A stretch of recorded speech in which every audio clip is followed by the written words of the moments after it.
Welcome to the Encore Audio Archives YouTube channel. I'm Taper Dave, and this is my channel. I've uploaded hundreds of talks here that I've recorded at meetings in West LA, and I've also recorded conventions starting in 2013. I've got a bunch of those up. And Walt and Mary Murray, the original owners of Encore Audio Archives, started the company in the 80s, and Walt recorded Joe and Charlie's and a bunch of stuff down in Vista, California. My sobriety date is June 20th of 1994. I hope you find something you like, so please like and subscribe to my channel and comment down below. If you want to hear something that I don't have or that you don't see, I'll see that I get it. Anyways, take care and have a great day if you want to.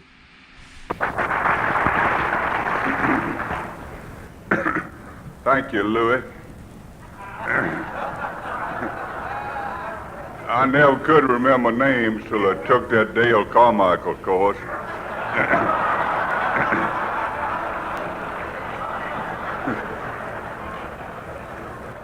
I want to say something before I get started talking.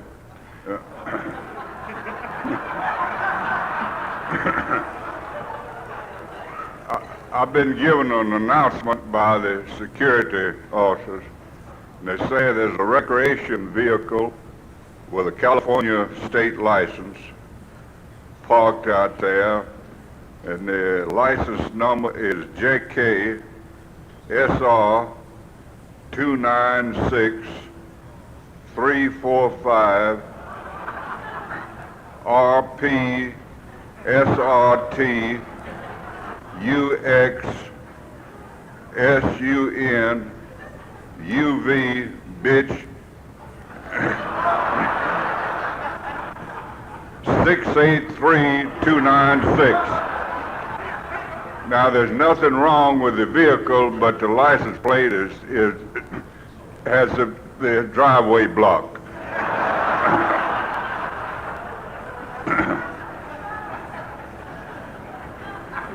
Yeah, I guess that was better than no introduction at all that he gave me, and I can certainly say it's the most recent introduction that I've had, and that's about all I can say about it. I'm an alcoholic. My name is Franklin Williams. By the grace of God, to fellowship with men and women like you, and because this program does work, it hadn't been necessary for me to take a drink today, and for this I am most grateful. I certainly want to thank the committee, and I don't have words to do it the way I feel, for allowing me to be a part of your conference here. It's really tremendous to have a redneck from Mississippi, from Olive Branch, Mississippi, and by the way, Memphis, Tennessee is a suburb of Olive Branch. It's 20 miles north of Olive Branch, Mississippi. We have one stoplight there and no elevators. So all these lights and all these buildings, they're just too much for an old country boy like me. Also want to thank my host, Beverly and Hugh, who have been so extra nice to me. They took me over to Universal yesterday, and they wanted to sign me up over there, and I asked them what part they wanted, and I'm going to be the star in The Last Shot Got Him.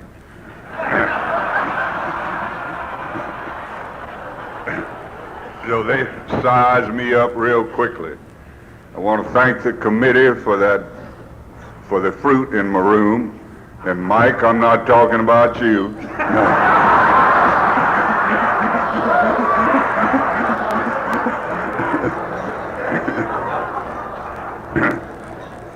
I've been worried about AA in California for some time,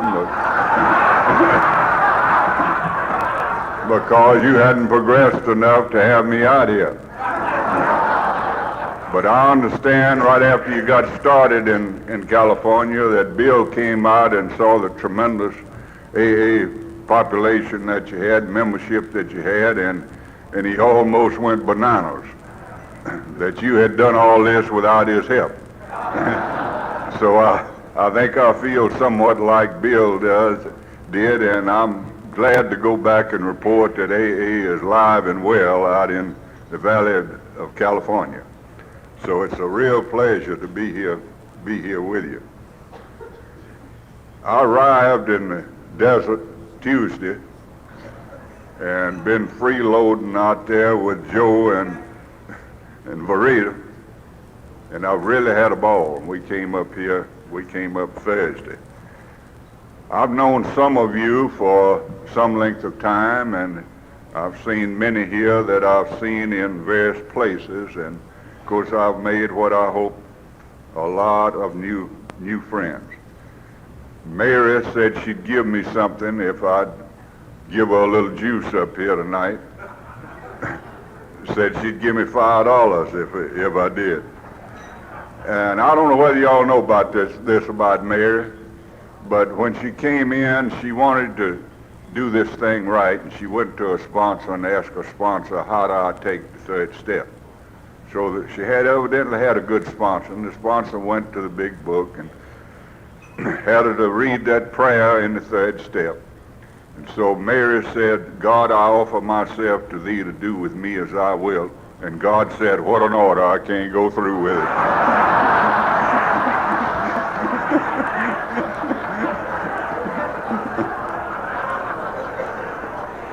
That takes care of Mary. Now, there's some things about Joe up here that you don't know and you need to know. During some of Joe's early drinking, he thought that the answer to it was religion. So he decided that he'd be a missionary. So he went to Africa.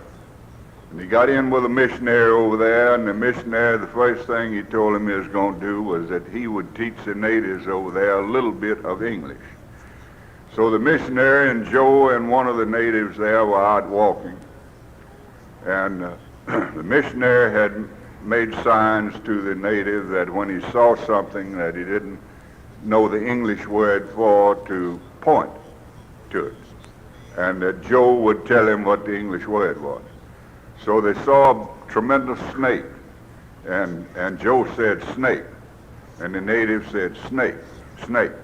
So they walked a little further and looked up in a tree, and the native saw a snake up the tree and pointed. And Joe said snake in tree, snake in tree. So they walked a little further, and there was a ravine, and they looked down in the bottom of that ravine, and there were two people with no clothes on making love. So this native began to point and point. And Joe, being a quick thinker as he is, he said, man riding bicycle. So about that time, the missionary pulled out his .44 and shot and killed that man. And Joe said, what in the world's wrong? He said, hell, that is my bicycle.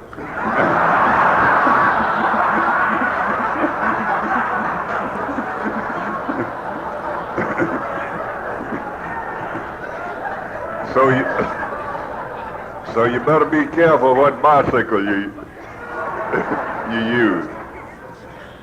I don't ever want to talk without paying tribute to Al-Anon, and I want to apologize to the Al-Anons today for not staying for your meeting. I was there for your luncheon, but I wanted to get over here and hear the old-timers because I always get a lot out of the old-timers meeting, and I didn't know many of you old-timers here, and I wanted to hear.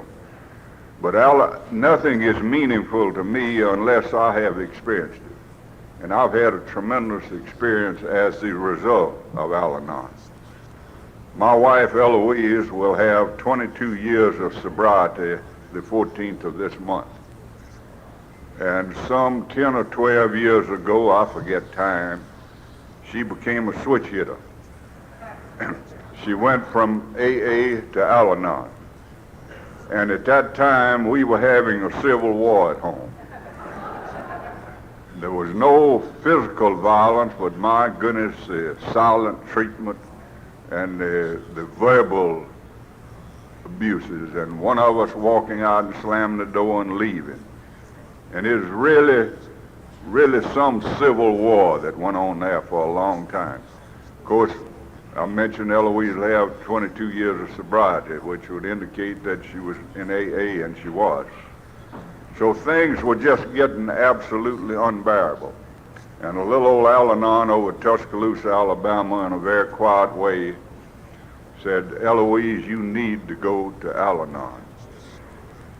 Well, Eloise don't jump up and do something just all of a sudden. She's in the 10th year of a 7-day diet now.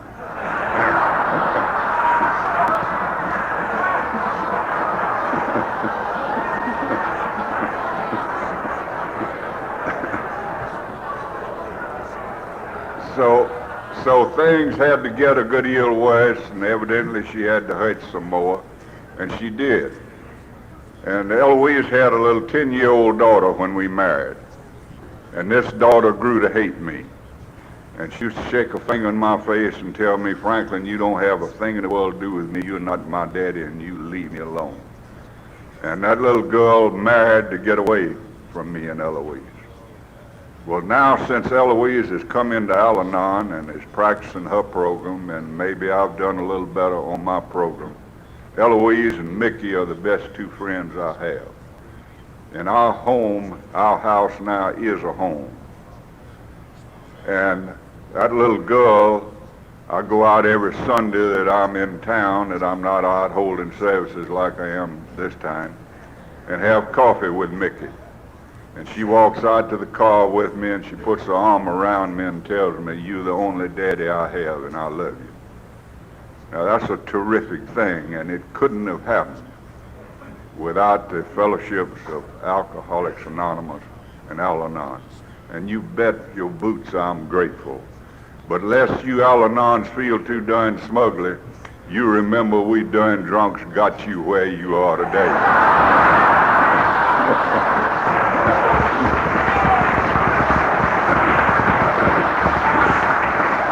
And don't you ever forget it.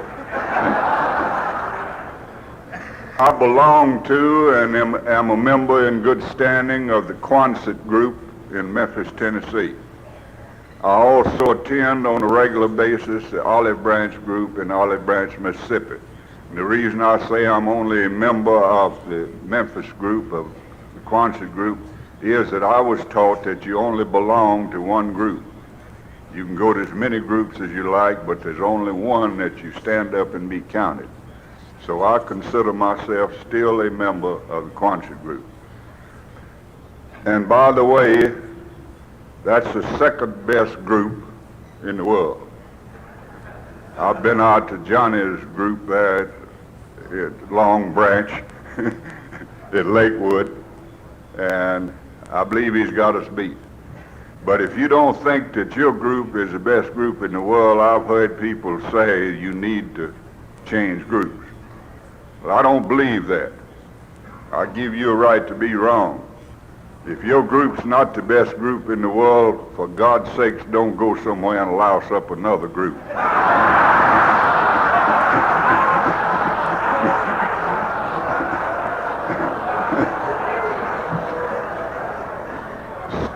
Stay there in your group and keep your mouth shut and listen and get busy and make your group the best group.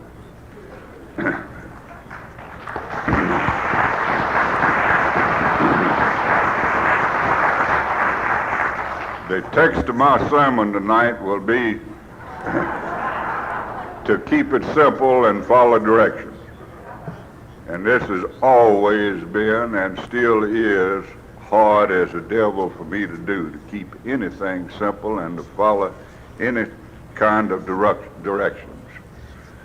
See, when I was drinking, and by the way, I used to be bad to drink, when I was drinking, I was looking for something for right now. I knew what the end result was going to be. I knew I was going to wind up in jail, I was going to wind up in a hospital, or I knew what was going to happen. But I wanted something to take care of right now.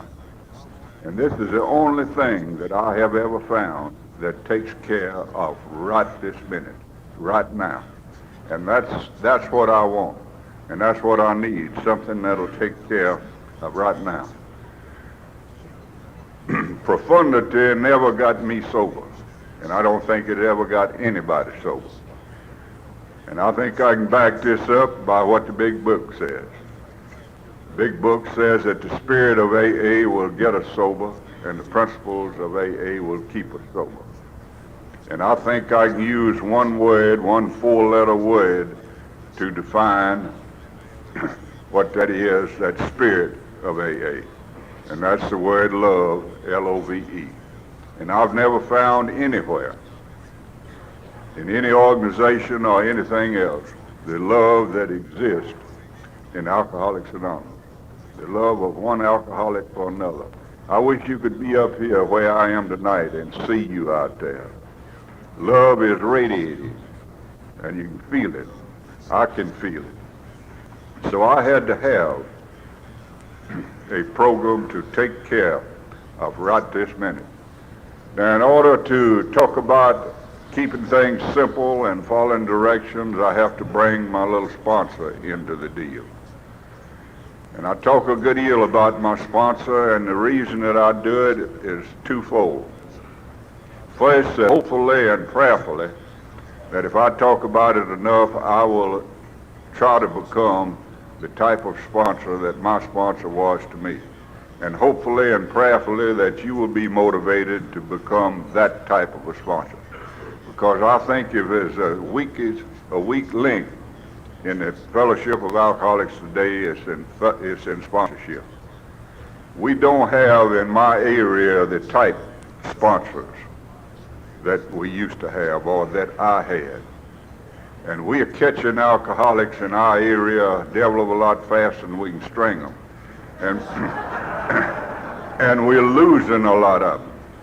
And I think one of the reasons is that they're not getting the proper sponsorship. And I think it's my responsibility to the people with whom I work is to try to tell these people the truth. Now, in the Little Olive Branch group, we appoint sponsors. And I think it's good. And the reason I think it's good is because I was appointed a sponsor. And had I been given a choice, I would have picked someone who is still drinking. And I think most alcoholics, if they're like me, if you give them a choice, invariably they're going to make the wrong choice. They're going to take the easier, softer way. So I just thank God that they did appoint a sponsor for me, and I thank God that it was the one they did appoint. Because had I not had a tough one, and they say that a sponsor should talk to the person that he is sponsoring in the language that he understands, at the level of his understanding, and mine use profanity. And I'm too much of a gentleman to tell you the things that he called me. But he spoke to me at the level of my understanding. I could certainly understand it. He was always telling me, you must do this, and you must do that. And I had a friend in there that is still drinking named Robbie. And I won't say where Robbie's gone on, but he's gone on somewhere. He had more degrees than a rectal thermometer, but he couldn't stay sober. And he told me there wasn't any must in this program. And said all you need to do is to find you a doctor that could regulate your capillaries and get the right percentage of it, and you could drink socially. And hell, that's what I wanted to hear. And I'd run to David. And I learned that anything that I said to David, I had to back it up by the big book, either tell him that I had read it in there or it wasn't in there. So I told David, I said, Robbie said there ain't no must in this program, and I didn't have to do all these things. And I learned that anything I said, that he is going to come back with one of two or three answers. He's always saying, don't drink, go to meet and read the big book. I could ask him what time it was. Don't drink, go to meet and read the big book. Or what does the big book say about it? So I told him about this, and he said, what does the big book say about it? I said, I can't find nothing in there about it. He said, must not be important. So he said, what next? I said, David, you know that I'm unemployed, unemployable. I don't have any money. I'm living in a garage apartment that's gratis to friends. I'm eating around the AA club. I don't have any money to eat on. I said, you know I can't get a big book. He says, you SBU, you know how to steal. Said, you go out and steal you a big book. And said, before you get too darn honest, we got a step in this program whereby you can make amends for it.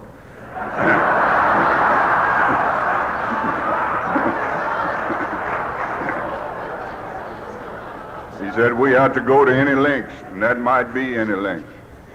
Now I said, well, what about this, David? You always saying I got to do this, and I got to do this. Alan and Marion, they tell me I ain't got to do all these things. He said, for your information, the word must is in the big book of Alcoholics Anonymous 74 times. And said, besides that, there's one must not in there. And I checked him out. And they are 74 must. But he said, here's one must for you. You must not drink. Because rarely have we seen a person stay sober who continues to drink.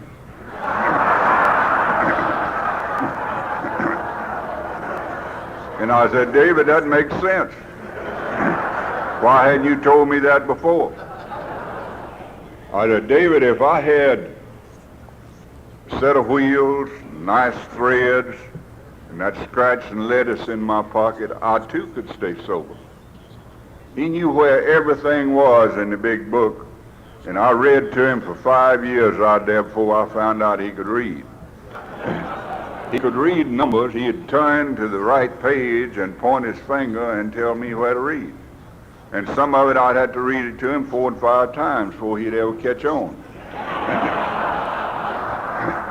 I don't know what David would have done if I hadn't come along. He'd have died drunk. He'd have never gotten this program. So I said, if I had all these things, a wife and all these, he said, turn to page 98. He pointed his finger and said, read that. It says, wife or no wife, job or no job.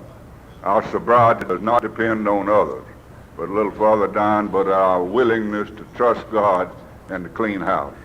Then he pointed over on 99, said, read that. I read it, and turned the page, said, read this on page 100. And then he said, what does that say? I said, David, it says the same thing. He says, I know it. Said, Bill figured some cat like you is going to come along and you'd miss it on page 98.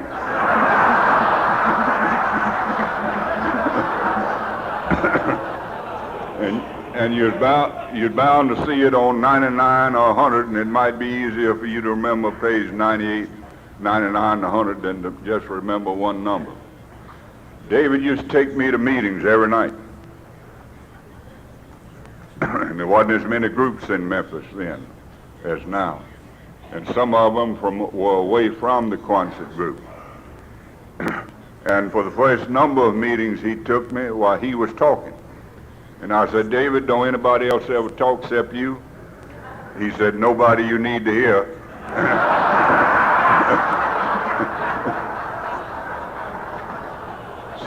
So he took me out in East Memphis there one night to a meeting, and he said, now we're going to a closed meeting tonight. Well, I didn't know what a closed meeting was, but I wasn't going to ask David. And I said, you going to talk? He said, no. I said, they're going to call on everybody. I said, they're going to call on me? He said, they might. So just as we got there, he said, don't get out yet. I want to give you some instructions. He believed in those instructions. He said, when they call on you, you get on your feet. He believed in action. Every time you said something in there, you got on your feet.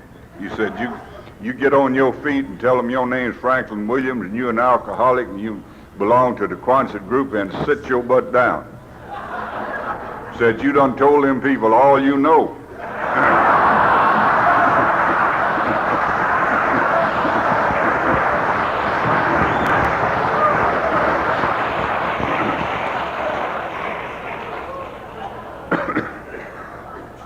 So this is a kind of sponsorship that I needed. Someone that could help to bust that ego, and someone that would explain this program to me. And of course, David listened to a lot of my sorrowful tales.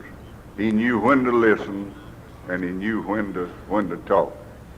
And I thank God that I had a little sponsor like David. David died about 7 years ago, and I knew it was necessary that I get another one as tough as David. And I got an old boy named Carl W. He hadn't been sober very long. He don't know much about this program. He got sober in September of 42. And he thinks the program came from the big book, and he's always on me about getting in that big book. And so I was weaned on the big book. And it's the only thing I know about a recovery program is what is within the pages of a book called Alcoholics Anonymous, and I thank God that I didn't learn all of this other stuff and get off into some of the things that I'm hearing today. Because we really got a lot of people in our area that are giving them wrong information. I think that wrong information is worse than no information at all. Because we are dealing with human lives. And this is a killer disease.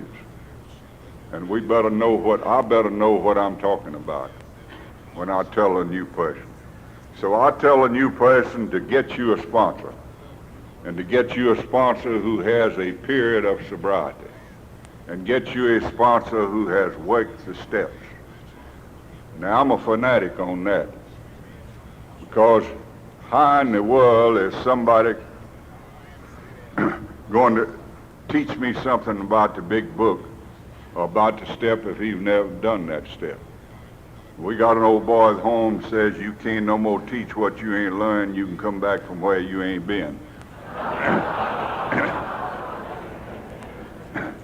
And I believe in this. If a sponsor tells you to do something, get him to show it to you in the big book. And if it's not in the big book, you tell him to go to hell and go get you another sponsor.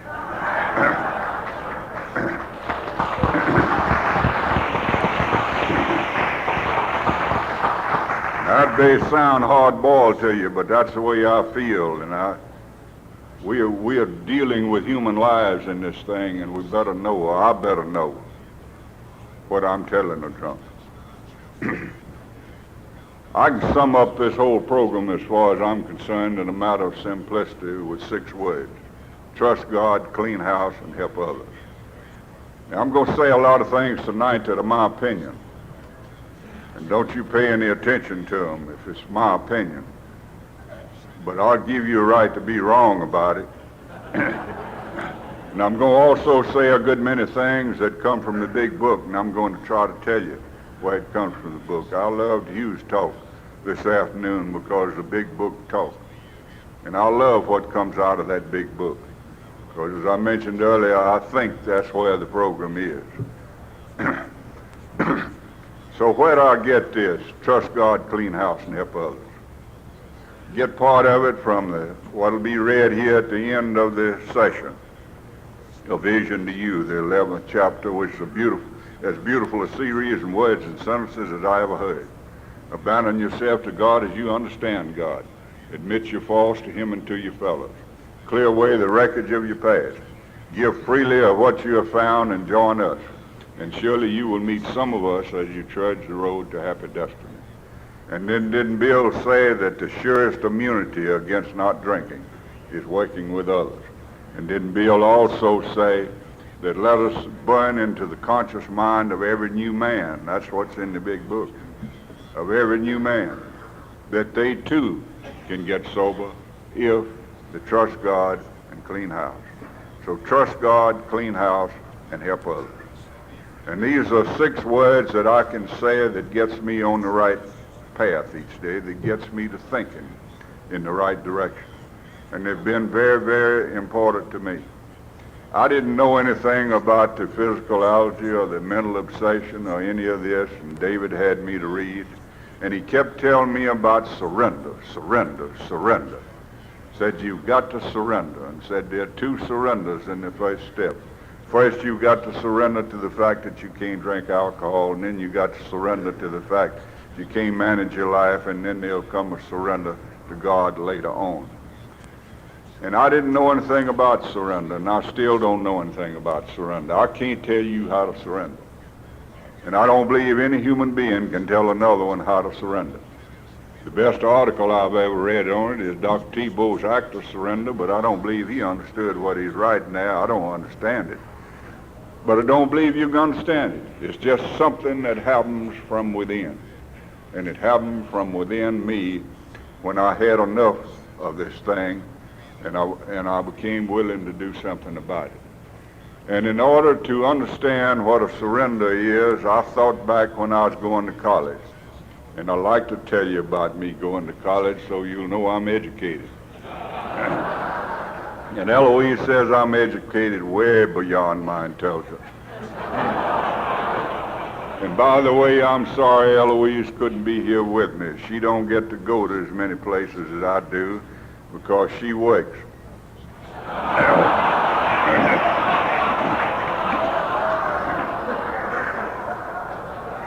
And I try not to do anything to interfere with that gal's work.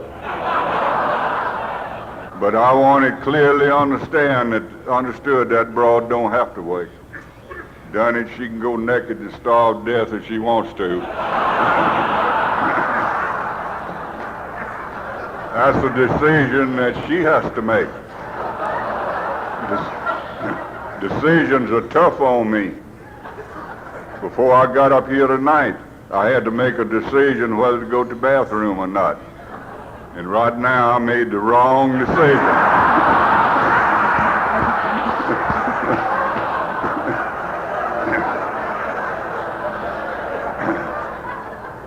So we had an old boy at school where I was going. We were freshmen together. He was from Sullivan's Hollow, and you don't know where that is, and it's not important. But that's a tough section. And the more I tell this, the bigger he gets. But as I remember it now, and he possibly was 50 pounds lighter than that, and maybe a foot shorter. But the way I remember it now, old Red McGinnis was about 6 feet 2 or 3, weighed 230 pounds or something like that. And he was all muscle, and his arms came down below his knees. Had the longest arms I ever saw. And his wrists were way up here. Had a great big hand. And he had old red bushy hair that stood out like barbed wire. And Sullivan's Hollow is a tough section of Mississippi. A clan of Sullivans live in there, and many revenue men have been there, but none have returned. They have their own code of ethics and their own laws. And old Red's mother was a McGinnis.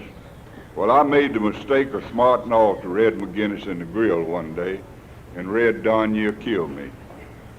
Every time I'd get up, Red knocked me back down.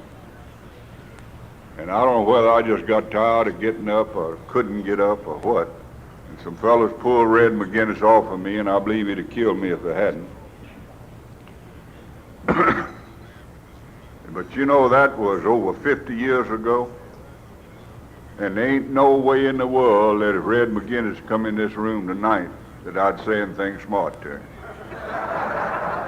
I unconditionally surrendered to Red McGinnis. Now that's surrender. And if you don't understand surrender, get you something that you can, some way you can understand it. And the reason I bring it up is because it's still important to me today. Because there are days that I try to take my life and manage it. And David not only taught me to get in the big book, but he taught me to talk to myself.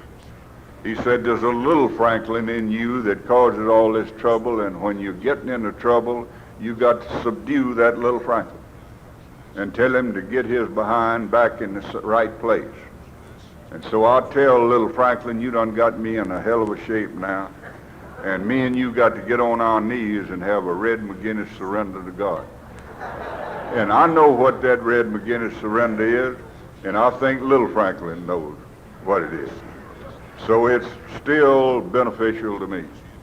Now, why did I come to the program of Alcoholics Anonymous? This is a suggested program, and a judge suggested that I come. So that's the reason I graced you with my presence. I don't talk a whole lot about drinking, just enough to let you know that I'm not up here in mistakes, through mistakes. I like to talk more about what I have found and what has happened in my life as a result of applying the steps of this program to my daily life. Liquor mortis set in with me at a real early age. I took my first drink when I was 16 years of age, and I think I took it for the same reason that many of you did, peer pressure. The boys with whom I was associating were drinking, and they seemed to be having all the fun. When they offered me a drink, I said, sure. Now, I don't think I ever had, and this is in retrospect, I don't think I ever enjoyed any social drinking. Maybe for the first 10 or 15 or 20 minutes of that first drink that I took. But I drank compulsively from 16 years of age until I was 45 years of age. And I gave it the best shot that I had. I tried as hard, I believe, as any man ever tried to drink alcohol successfully. And I believe I tried as hard as any person in this room to stop from drinking. And I know what that loneliness is. I know what that fear is. I know what that guilt is.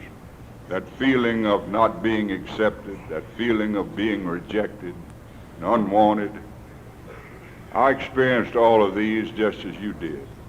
And of course, the longer I drank, well, the worse my drinking got. And I got on wine the last number of years. And I became a wino.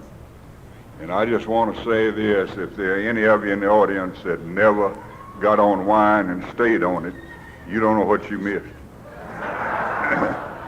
It puts you in a different world. Johnny back there knows no gal in Memphis that says that if you're drinking wine, you need not worry about a spiritual awakening. You in one all the time. You just sit there and scratch and grin. So I was on this for a number of years. The last drunk that I got on after I left Mississippi, and went to Tennessee to dodge a lunacy warrant. And shortly after getting up there, I was able to get my wife to come back to me. And then as soon as she got there, well, I got in jail. She got me out, I got right back. And I didn't get in jail for just drinking. It was always drinking and this was just more than she could take. So she's the one that turned me into this outfit. She called someone who knew someone in Alcoholics Anonymous, and they got in touch with me. And 3 people, one man picked me up and took me over to a house, and 3 people were there, and David Gates, my sponsor, was there, and a fellow, Marion Hill, who's gone on to the big meeting, and his wife, Jerry Hill, and they sublet me. They must have figured I was a pretty tough case, because all 3 of them took me, and I ran them all off except David, and I couldn't get rid of David. David used to tell me that I don't fool with anything except successes, and says, you gonna ruin my record. And you gonna get sober, I'm gonna kill you.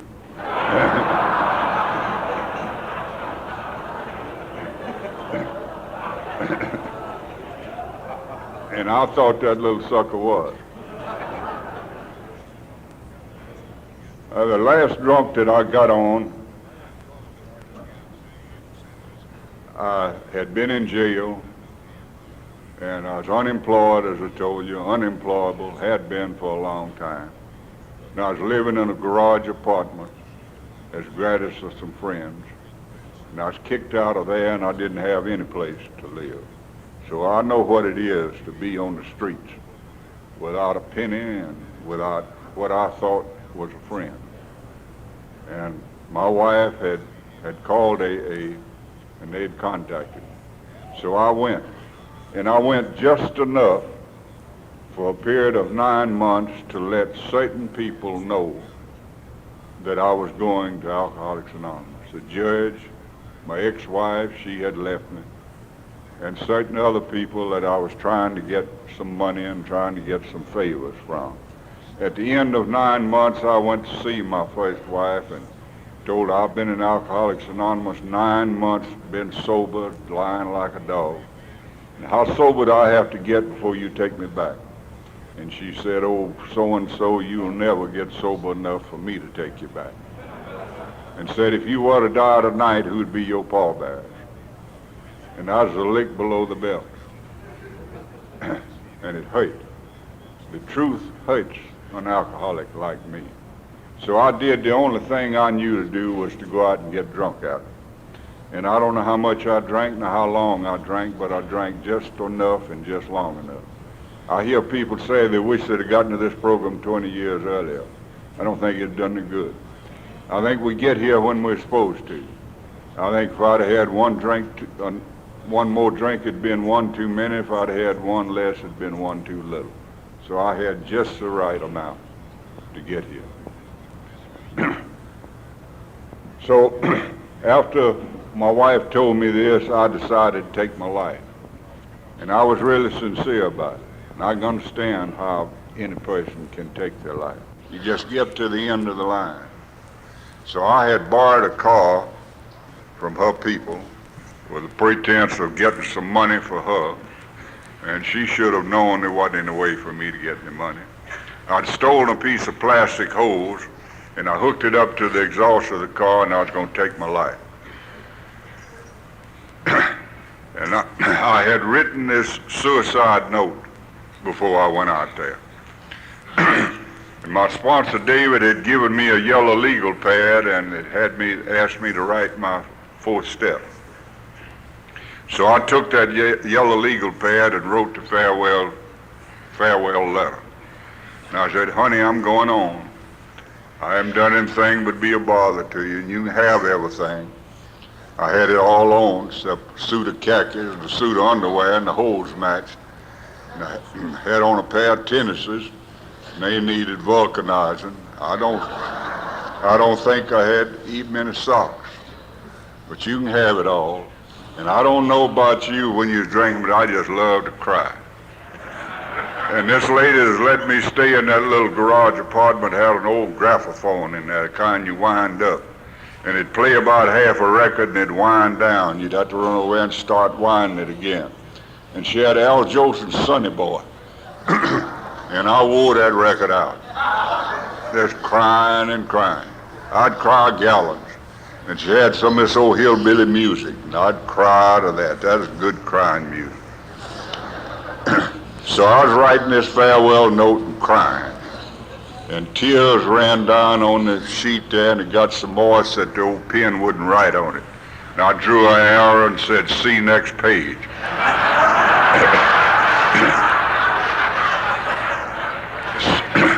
So I got to thinking about all the people that's going to be at my funeral.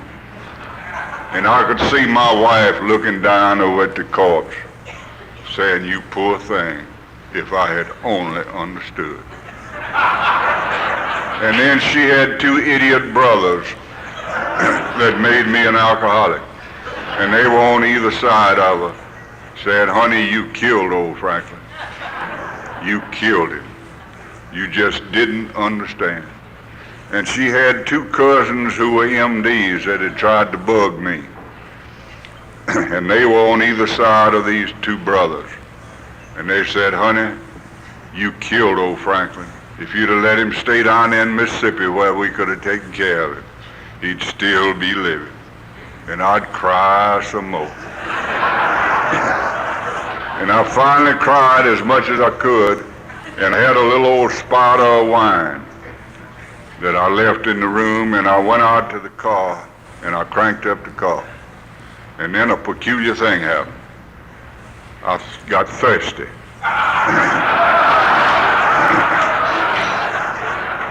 I thought about that little spot of wine in the room, and what a shame to leave this cruel world and to leave that drink behind. So I went back and polished that off, and another peculiar thing happened. I passed out. Somewhere in between 1 and 1:30, the early morning of October 15th, 1956, I waked up.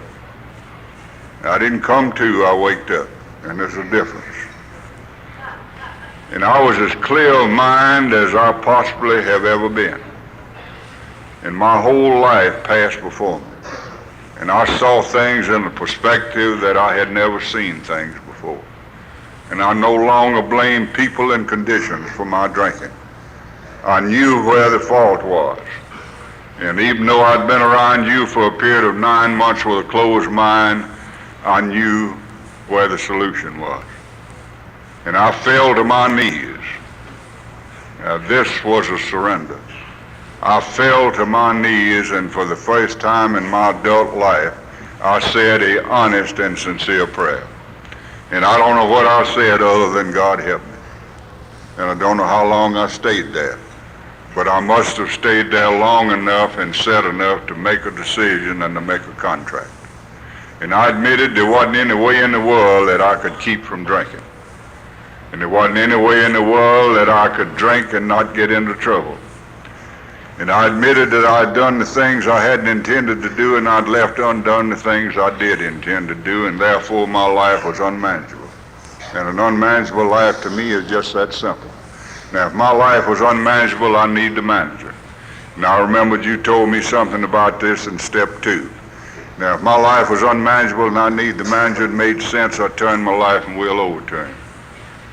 And I remembered that's what you said in step 3. Now, I knew before this God that I did not understand was going to move in my house and live with me. I had to first clean it up.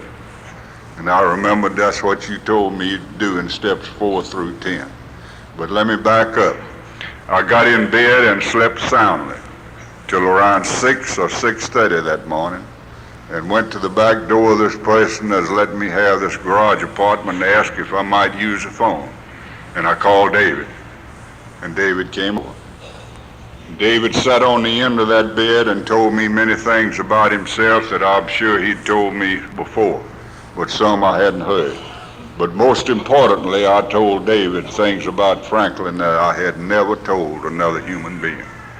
And David said 2 words which in my opinion saved my life. He said, "I understand." No one had ever told me that. But I could see from the expression on his face and in his eyes that David did understand. And I knew he understood. And he said, "They're going to get some of your time." And 2 days later, the police captured me and took me to jail. And in due time, I was out to the penal farm. But this thing is still going. I tried to sober up everybody that came. I even tried to sober up the warden, and he didn't even have a drinking problem. But it's good for me because it kept me busy. And while there, David would come out they'd let him come to those meetings. They'd let him come out to see me on Sunday. And I got to work on this program with the aid of David and what he showed me in the big book. And when I got out, why, it was a long, long time before I could ever get a job. Because the line of work that I'd been doing, I had to be bonded. And there wasn't any way at that time for me to get bonded. And it's good that I didn't have anything to do for a long time, because that ego would have returned. And I had to be beat down pretty low. And I had to take a little job where I could barely make enough to eat on for a while. But that was good for me, and I thank God that these things happen. I'm really thankful for everything that happened to old Franklin, going to the penal farm, all of these things. I'm sorry for the people that I hurt, sure. But these things had to happen to me. I think it takes what it takes for each and every one of us. And I went along for a period of between 9 and 10 years of working this program. That's the reason what Hugh said this afternoon meant so much to me. I went along for this period of time working this program to the best of my ability. And I still say it is to the best of my ability. I just didn't have too much ability then, and I hadn't gotten honest enough with myself. I just hadn't gotten far enough in this thing to get honest, and I hadn't asked for the willingness to get the honesty that I needed. And I came along at this period of time, and I just getting up on the wrong side of the bed every day. My group wasn't running things right. And I was very disappointed tonight. I saw this piano up here and I thought, well, they've caught on to the concert group. Every time I come in the concert group, a lady gets up there and plays when I walk down the aisle, How Great Thou Art.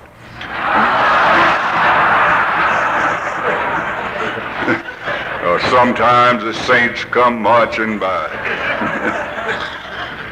So things were just not going good at all. As I told you, things were rough at home. Things were rough at work.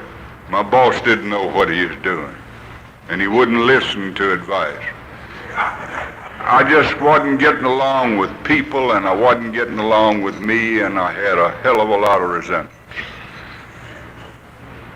So David and I used to get to the meeting real early, at least an hour ahead of time, and we'd talk. We got there that Monday night, and I said, David, I've got to talk to you. And I began to unload, and he said, I know it. He says, it's been going on for some length of time, and I've tried to approach you, but you had a shell up there I couldn't get through. And I've been praying that you'd come to me or you'd come to somebody and get this out before you got drunk. Because I knew eventually you were going to get drunk. And said, my prayer's been answered. Said, can you wait? Can you stay sober from now till Saturday? I said, oh yeah, I can stay sober till then, but I've got to do something about this thing. He said, we go out on the lake. He loved to go on the lake. We go out on the lake and we're going to spend the whole day. And we're going to talk this thing out. But says, when you go home, when you come home from work each night, I want you to get that big book. And I want you to study that doctor's opinion. And I mean study it. And I think this is probably the most important piece of information that we have, is the doctor's opinion. I don't believe Dr. Bob would ever bought this deal without that medical opinion there. And it gives me the nature of my problem, and it explains what alcoholism is. And I think it's just fantastic. And we take up a lot of time in my group, in those two groups that I go to, on the doctor's opinion. Incidentally, we study the big book at both of these meetings, at both of these groups. And I think it's fantastic because we are having people come in and they never learn all of this other jazz. Just what's in that big book of Alcoholics Anonymous. And we have an outsider to come in, he don't know anything about the big book, so he wants to talk about something else. And we got a little old dentist in there with 7 years sobriety, and he'll jump up and say, what page is that on? And he said, we don't talk about this in this meeting. This is a meeting of Alcoholics Anonymous. You want to talk about that after the meeting. And I think it's fantastic. So I began to tell David all these things. And he says, you go home and get into that doctor's opinion. Then after you get into the doctor's opinion, you really study these first 4 chapters. And I do this with the people whom I sponsor. And he had me to read after chapter 5 there that we read tonight, the ABCs, the next few words in there say, being convinced you are ready for step 3. Being convinced of what? Being convinced of the first 3 steps, of the first 2 steps of the ABCs. So being convinced of the ABCs of the first 2 steps, we're ready for step 3. No place in the big book or any portion of or any literature does it explain how to take the first 2 steps of Alcoholics Anonymous. I don't think we take them. I think we accept them, or I think I accept them. And the way I accepted them was by studying the doctor's opinion, Bill's story, more about alcoholism, and we the agnostic, the first 4 chapters of the big book. The first 4 chapters of the big book. So I went back out, and David would have me read things, and then he'd give me a test on it. And so he asked me questions about the doctor's opinion. He asked me questions about the 3rd and the 4th chapters in there. And he said, well, I don't think your trouble is there. I said, I remember when we talked about this earlier, you couldn't accept God as your higher power. You had to take the group as your higher power. Can you accept God as your higher power now? I said, with no trouble whatever. That's not the problem. He said, all right, let's take step 3. He had me to read the instructions in the big book, Alcoholics Anonymous, on how to take step 3. And you know, after nearly 10 years in this program, I didn't know there was a prayer in there in taking the 3rd step. And I didn't know that the big book suggested that we take this step with another human being. So David said, read me the prayer that Bill suggests that we take with the 3rd step. Now I read it, and then he said, I'd like to hear it in your own words, and I think God would too. Said, just kneel down here by this log and you say it in your own words. And this is about what I said, and it's what I say now. God, I offer myself to thee to do with me as I will. Relieve me of the bondage of self, that I may better do thy will. Take away my difficulties, so that victory over them may bear witness to those that I might serve of thy love, thy way of life. May I always do thy will. I was larger than David, and I looked down, and tears were running down David's cheeks. And I embraced David, and I was crying too, and I embraced David and told him I loved him. That's the first time I'd ever told a man that I loved him. And David told me he loved me, and I knew he did. He said, all right, we all right up to now, let's get into the 4th step. Says, I gave you a legal pad some time ago to write the 4th step, and you wrote part of it and brought it to me, and I tore it up and told you it was a damn lie and go home and do it over again. And says, you didn't come back to me, you went to a professional man, and I know the reason was because you lied. And said, let's do this thing strictly by the book. He said, do you know why you're supposed to take the 4th step? I said, I know what the book says is the reason, is to get rid of unsaleable goods. He said, that's true, but there's an even more important reason than that. He said, you want to take the 4th step so you can take the 5th step. He said, you can't take the 5th step until you take the 4th step. He said, turn to page 72. And he pointed there and said, read that to me. And it says, those who do not take this vital step, 5th step, do not relieve their alcoholism. Invariably they drink again. They haven't learned enough of honesty and humility and thoroughness by telling it all, and all's in italics. He said when a word's in italics, it's important, by telling it all to another human being. Now this is not what I said. This is what the big book says, and I believe it. So he said, let's learn how to take the 4th step. He said, I want you to take this book and get over there by that tree and find the 3 areas of your life to examine. And you know, I had to have some help with it because it didn't spell it out as 3 areas, the word areas. And David showed it to me that I was to examine my resentments, I was to examine my fears, and I was to examine my sex hang-ups. And then he had me to read the format on page 65 on resentments, because he had me to read that resentments was the #1 enemy. And it has on this format over on the right-hand side, I resent Mr. Brown. Why? Because of his attentions to my wife.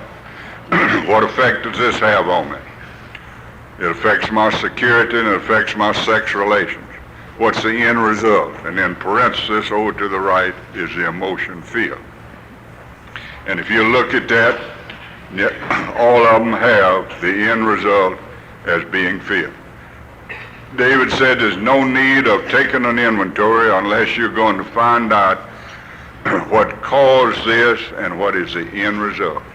He said just to make a history of the bad things that you have done, the times you stole money, you were out with such and such a man's wife and all this, you're better off not to take an inventory than to take one like that because it'll increase guilt. And said that type of an inventory, you're better off not taking it, and I believe that. Said find out what motivated you to do these things and find out what the end result was. He said, now take your 12 and 12 and turn to the first page of step 4 in the 12 and 12 and read me what the 3 God-given instincts are. And I read it to him, and we all have the God-given instinct of sex, an instinct for emotional and material security, an instinct for companionship.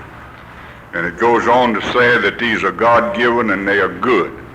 But any time that we abuse these, well, then it's bad. In other words, if my sole purpose in life is to satisfy a basic instinct, then I'm going to get into trouble. He had me to read the 7 cardinal sins in the 12 and 12, and it says that it's no mistake that pride is first. And here's the way that this thing does. All right, I want such and such to satisfy an emotional security. I don't get it. Pride steps in and said, yeah, Franklin, you're a wonderful fellow, you deserve that. And then I don't get it, and fear steps in. So he told me in that format on resentments to put on that I resent Mr. Brown, or I'm using that as an example. Why? Because of his attention to my wife. How was I affected? One or more of the basic instincts was either threatened or abused in every single resentment I had, in every single character defect that I had. So it says in there in the 12 and 12 that any time your sole purpose is to satisfy a basic instinct, then you're in trouble. What is that but saying that I am trying to satisfy a human ego? Trying to satisfy a human ego. The thing that motivated me to get into every problem, every trouble I ever had, was trying to satisfy a human ego. Then when that ego wasn't satisfied, the emotion fear set in. So I can understand now why there has to be a spiritual solution to a spiritual illness, because faith is the only antidote for fear. Now this thing of trying to satisfy a human ego, what alcoholic ever had enough whiskey? What alcoholic ever had enough sex? What alcoholic ever had enough money? Anything. There's absolutely no way to satisfy a human ego. I use this example. We got an old drunk down home loves to fish. And he'll go fishing anytime he's not drunk, and a lot of times when he is drunk. And he went here not long ago, and he went by this mental place, and the place was overstocked with minnows, and the man would have given him all he wanted. But the old drunk says, how much are your minnows? And he said, all you want for $1. And the old drunk, without batting an eye, said, give me $3 worth.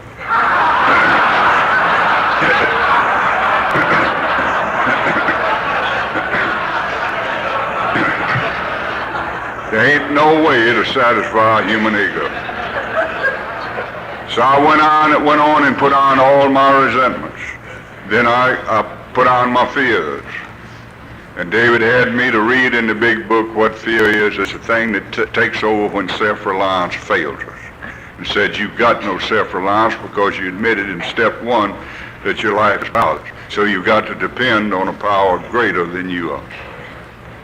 Now, I put on all my sex thing. I won't talk too much about sex because I don't remember too much about it.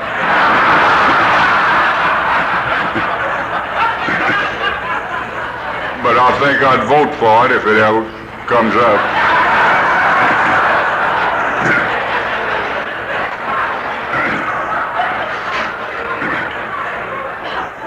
But there's a lot in the big book about sex, and we need to study that because it's there, because it's a problem to all of us.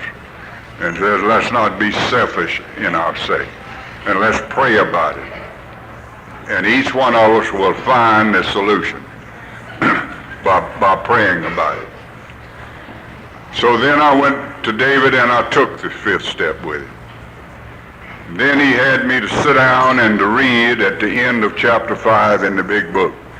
What to do was to go home and get in a quiet place and review the first 5 proposals, the first 5 steps, and see if I'd left out anything. And then another prayer. I didn't know all this praying was in this deal. To thank God that I knew him better. So David told me to do that. When I did go home, I couldn't find anything that I had left out. And incidentally, I've taken many fourth and fifth steps since then. And why do I do it? Because of the result that I get. I always get more release and more relief. Why else do I do it?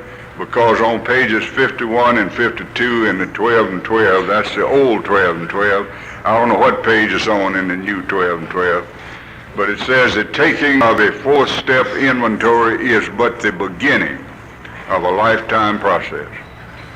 So I believe that. I believe it because the big book says so, and I believe it through the experiences that I have had as a result of repeating this over and over again. So then he said, now you're ready for steps 6 and 7. I hear people say they don't know when they're supposed to take a certain step. They don't read the big book. Big book tells you when you're ready. You know, page 76 in there's got 4 steps explained on it. So it don't take a whole lot of explanation for 6 and 7 and 8 and 9.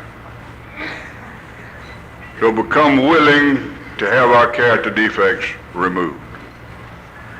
And then humbly ask him to remove our shortcomings. David told me, and the book told me, that the only thing I could pray for in step 6 was the willingness. The willingness. And then when I became willing, to humbly ask God to remove them. And there's a 7th step prayer, and I didn't know that was in there. And David had me to read this 7th step prayer to him and then to repeat it where he and God could hear. And this is about what I said. God, I am now willing, or it says in the book, my Creator, I am now willing that you take all of me, the good and the bad. Remove every single defect of character which stands in my way of my usefulness to you and to my fellows. And may I always do your will.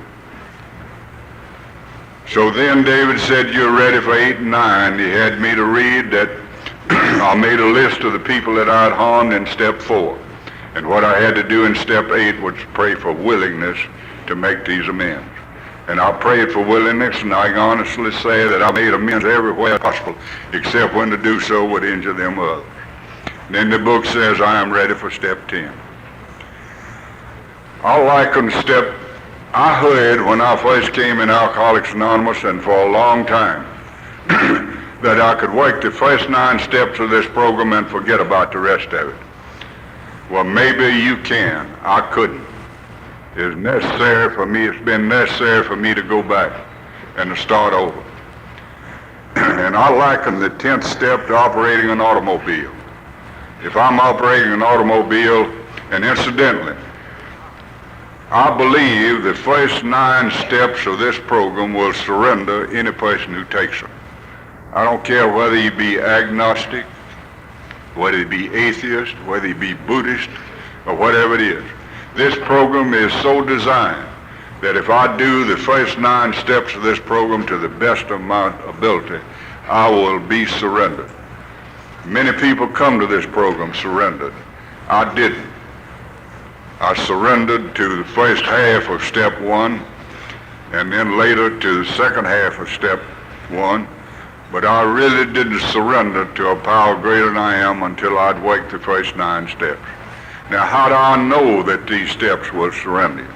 Because they surrendered me, and if we read the 12 promises, which come on page 83 and 84 after the 9th step, why, it'll verify it, and the last of these, I won't give them all, the last of them is suddenly we will realize that God is doing for us what we could not do for ourselves.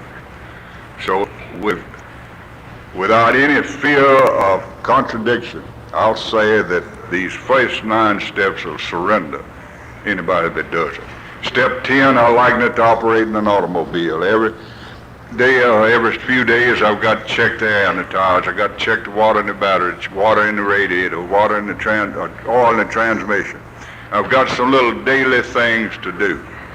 But every now and then, after so many thousand miles, I'm going to have a major overhauling on that car. The same with old Franklin. I can go along day by day picking up the things that I need to clean up that day. But somewhere along the line, after so many thousand miles, I've got to call on the master mechanic, and we've got to do a major overhauling on old Franklin.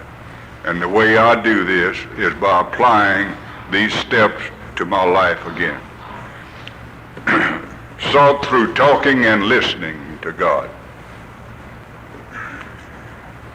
to improve my conscious contact. This indicates I've had a previous contact. I sure as the devil did in step 2. You know, I misread step 2. I thought it said came to believe in God. It says came to believe that God. I came to believe in God as a result of waking the steps. So sought through talking and listening to improve my conscious contact, praying only for knowledge of His will and the power to carry it out. I've been retired now a little over 3 years. A lot of people ask me, retired from what? But I'm not working. I got some physical problems, and I have to spend a lot of time in a recliner. At least I do spend a lot of time in a recliner. And after I get Eloise off to work in the morning, get that chore behind me, I go get in my easy chair and I either put on a tape and play part. I've got the big book on tape. I've got 12 and 12 on tape. Got a lot of other tapes. I either put on a tape or I pick up the big book and read something in there. I say my 6 words. And I get to thinking about what's happened to old Johnny and old Mike and Alabama and Mary and many others that I've known. And I get a feeling there. The power that's in this program. There's no human power could have relieved any of us. And all these things have happened, these beautiful things.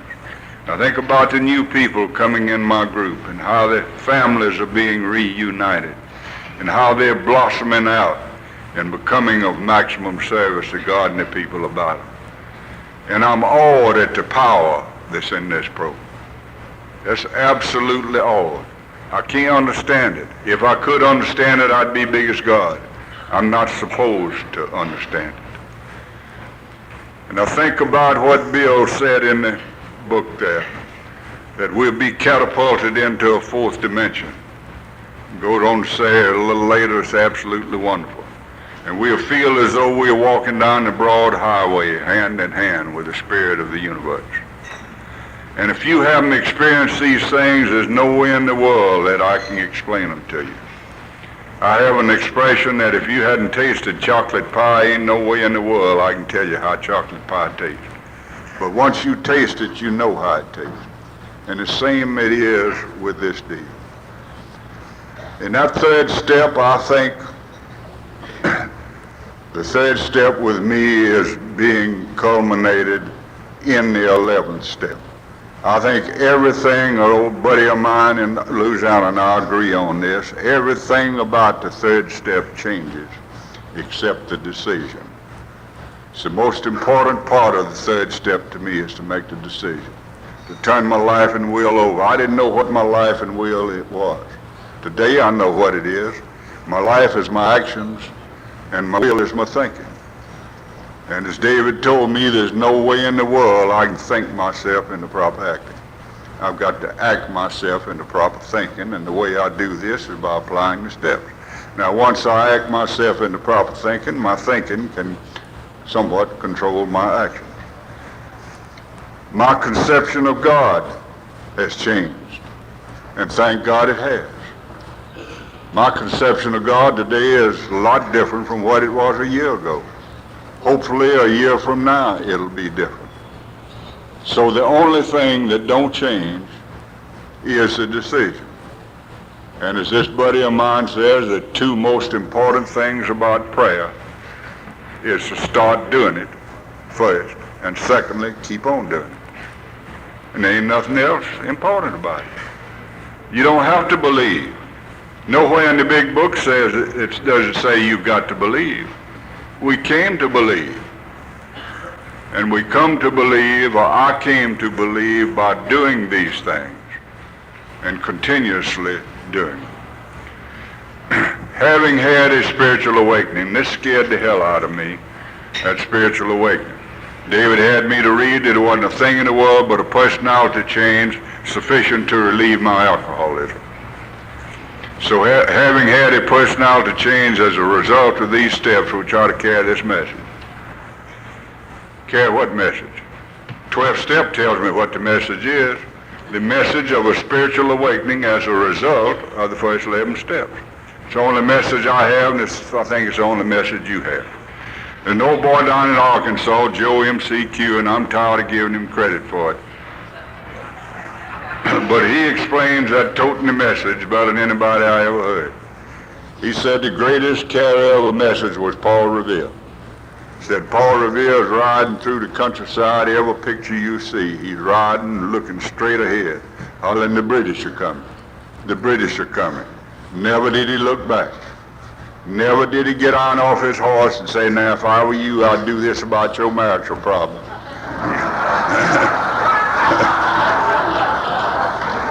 I'd do this about your spiritual problem. I'd do this about your financial problem. No, he just kept riding and hollering, toting that message, the British are coming. Now, Joe didn't say this. I said this. The message took care of itself. When he said the British are coming, them cats knew to haul ass.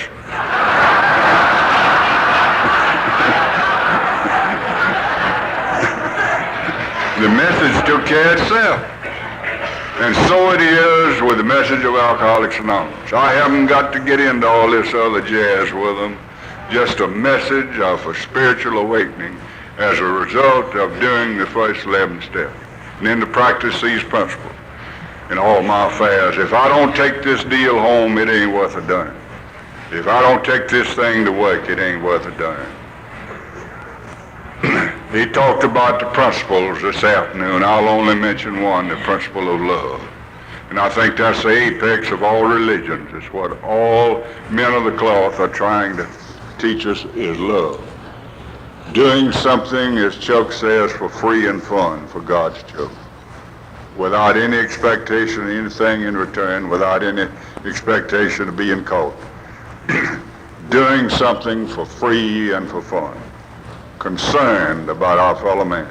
As I mentioned earlier, there's more love in the meetings of Alcoholics Anonymous than any place that I have ever been, and truthfully, I can feel that love here tonight. Sober alcoholics radiate love. The members of Alcoholics Anonymous and the Quonset group in Memphis, Tennessee love this old drunk soul. And it has a tremendous healing power. And I just hope today that instead of me being addicted to alcohol, I'm becoming addicted to love. Now, I don't think, even though you can see maybe a halo up here, I don't have halitosis. I want you to know that. But I don't think my character defects have been removed. Now, this may be controversial. The book don't say this, but this is the way I understand it. I think my character defects have been replaced. And let me give you an example. There's no way that I can have gratitude and self-pity at the same time. And if I'm practicing gratitude, self-pity is not going to bother me. And so on with the others. As long as that pendulum is swinging to the right, I'm okay. Ain't no way. I think what God has allowed me to do when I prayed that he remove my defects of character, I think God has allowed situations to come up in my life where I could practice the opposite to it. Now, you may not agree, and that's all right, but this is the way I see it. I don't think that my obsession to drink has been removed. I think it's been replaced.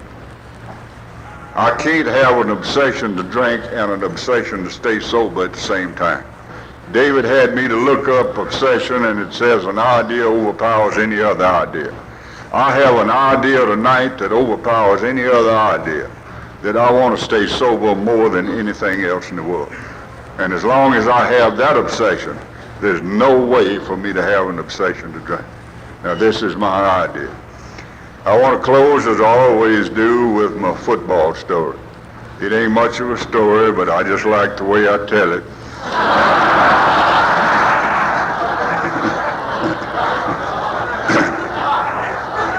And I like to hear it, and I hadn't heard it tonight, so just bear with me while I tell myself about it. I like to think that tonight that the God of my understanding is saying unto me, Franklin, I'm getting up a football team, and I'm going to make you the quarterback. And I'm going to give you 3 men in the backfield that you lost during the active alcoholism. And I'm going to give them back to you in the reverse order in which you lost them, hope, faith, and charity. And I'm going to give you 7 powerful men in the line. And if you would use these men, they'll block out resentment, self-pity, intolerance, impatience, all the stumbling blocks that have caused you trouble for the first 45 years of your life. At the 2 ends, I'm going to give you honesty and humility. At the 2 tackles, patience and tolerance. At the 2 guards, unselfishness and gratitude. And at center, willingness. Now, it'll be necessary that you use willingness on every play. Now, this game is going to last a lifetime, and there'll be no timeouts. So I'm going to have to give you some ground rules. And these ground rules are the 10 Commandments. And you became familiar with these commandments in your application of the 12 steps to your daily life. And the first 4 of these commandments have to do with your relationship with your manager and your coach, God. And the last 6 have to do with your relationship with your teammates. As I say, this thing is going to last a lifetime. This game is, and there'll be no timeouts. So you can't criticize any judgment that I make. Now, the ball is your eternal soul, and the goalpost are the gates of heaven. Now get in there and play ball. I need each and every one of you in my search for truth in this game of life. And I thank God for the program of Alcoholics Anonymous, because it was you that introduced me and directed me to my manager and my coach, God. And it was my manager, God, that directed me to you. If you don't believe that this program will work, just keep it simple and follow directions. And if you don't believe that God will help you, just ask him. Thank you. God bless you, and I love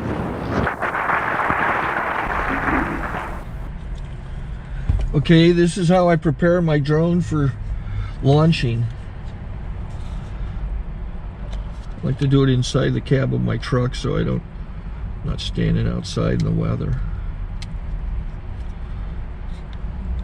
To install the joysticks for control, up and down, right and left, powered on.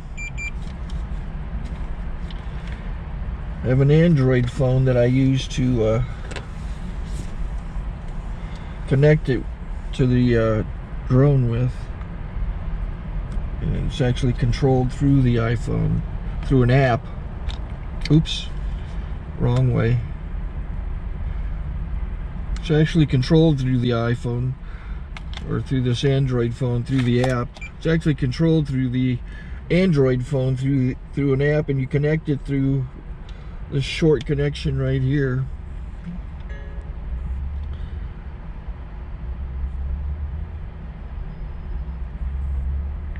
Remote control connected. Remote control's connected. So I pull out the drone. I have to extend the legs. Long legs extended first, then the short legs. Remove the gimbal protector. Set that aside, then power it on 1 short burst, then 1 long burst. I lay it down. So I have to go to calibrate. So the drone's not connected yet. It shows you here as this drone gets disconnected, even though the remote's powered on. So the drone has to establish it's connected. So I go into the app to calibration mode. First I'll calibrate the remote controller. Start calibration. Out, in, out, in, up, down, and then this little wheel is to control the gimbal. So it's calibrated. Go to gimbal calibration, start calibration, and then it it calibrates the gimbal. I don't know if that shows up. The gimbal's moving all over the place. Changes, you can see it on the video. And I'm calibrated to take off. It's acquired 7 satellites at the moment. There are 26 satellites up in the sky, which it has to acquire before you can take off. So it's connected. It's got enough satellites. This is white. I can go to press this little arrow button, swipe right to take off, and it would start the motors if I slid this to the right. But I'll wait till I get outside. Don't want to do it inside.